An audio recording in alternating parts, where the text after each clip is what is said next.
काय सांगाल, काल आपल्यावर हल्ला झाला होता सभेमध्ये आणि सभेच्या नंतर तुम्ही तक्रार दिली, 2 जणांना अटक केली, 40 ते 50 जणांवर गुन्हे दाखल झाले आणि तुम्ही इशाराही दिला होता की 10 वाजेपर्यंत जर अटक नाही झाली हल्लेखोरांवर तर दर्यापुरामध्ये सर्व हिंदुत्ववादी संघटना सगळी टीम बाहेर निघाली आहे पोलीसवाल्यांची।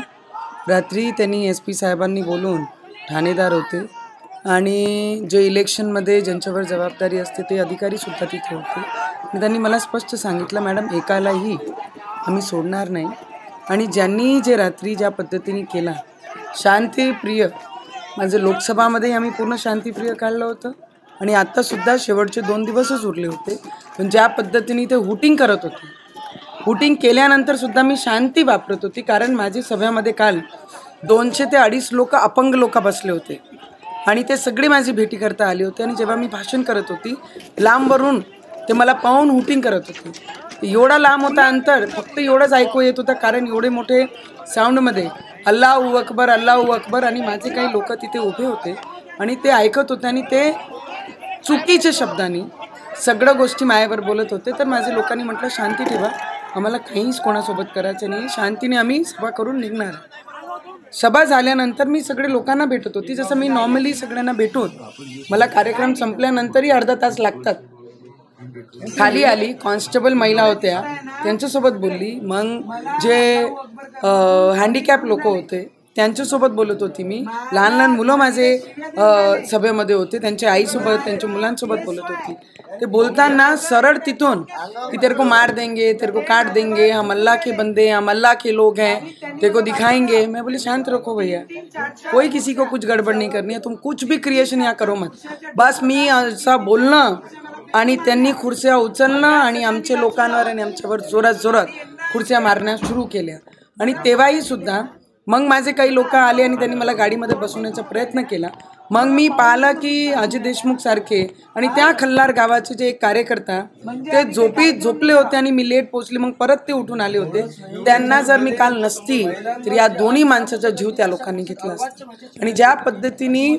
ते तिथे होते त्यांचा पूर्ण व्हिडिओ आहे आणि मला वाचवताना मला माझ्यावर थुकण्याचा प्रयत्न केला आणि माझी 6 गार्ड जे अंगरक्षक होते त्यांनी तेव्हा वाचवलं। खूप सारे खुर्च्या माझे महिला अंगरक्षकला लागल्या, पुरुषांना लागल्या जे माझे अंगरक्षक होते, जे गार्ड होते आणि एकावर ते माझ्यावर थुकत होते, तर त्यांनी मला वाचवलं तर त्यांच्या पूर्ण कपड्यावर त्यांनी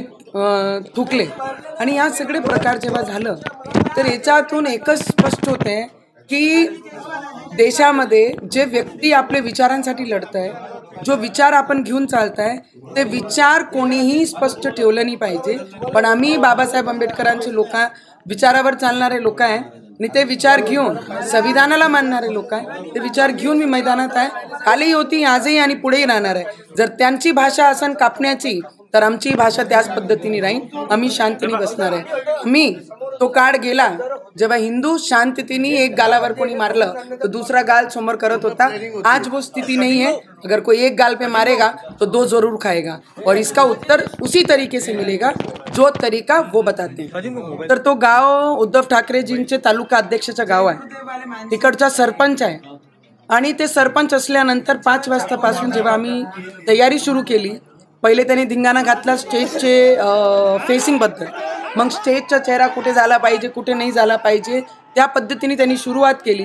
जेव्हा सगळे लोक पोलीसवाल्यांनी आम्हाला परमिशन दिली त्यानुसार आम्ही आमचे मंच वगैरे सगळे लावले। त्याच्यानंतर जेव्हा त्यांना वाटलं की हे सभा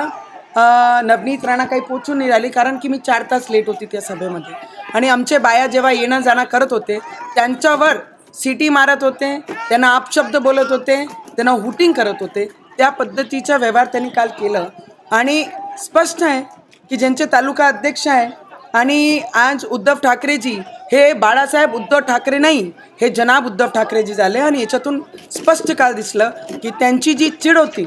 आम्हाला घेऊन आमच्या विचाराला घेऊन ते स्पष्ट काल त्याचं एक दृश्य पूर्ण महाराष्ट्र आणि देशाने दिलेलं आहे, पण ते विसरले की आम्ही सुद्धा बाळासाहेब ठाकरेजींचे विचार घेऊन चालत आहे। तर बाळासाहेब ठाकरेजी जेव्हा मंचावरून उभे राहून पाकिस्तानला सरळ उत्तर देण्याचं काम करत होते तर आम्ही सुद्धा त्यांचीच मुलगी म्हणून त्यांचेच विचार घेऊन या मैदानात आहे। हा मी रॅलीमध्ये आहे आणि मी त्या रॅलीमध्ये सोबत उभी राहणार आहे, कारण आमचे विचार या विचारावरच आम्ही चालतो। आणि ज्या पद्धतीने त्यांनी राजकमलवर धिंगाणा घातलं,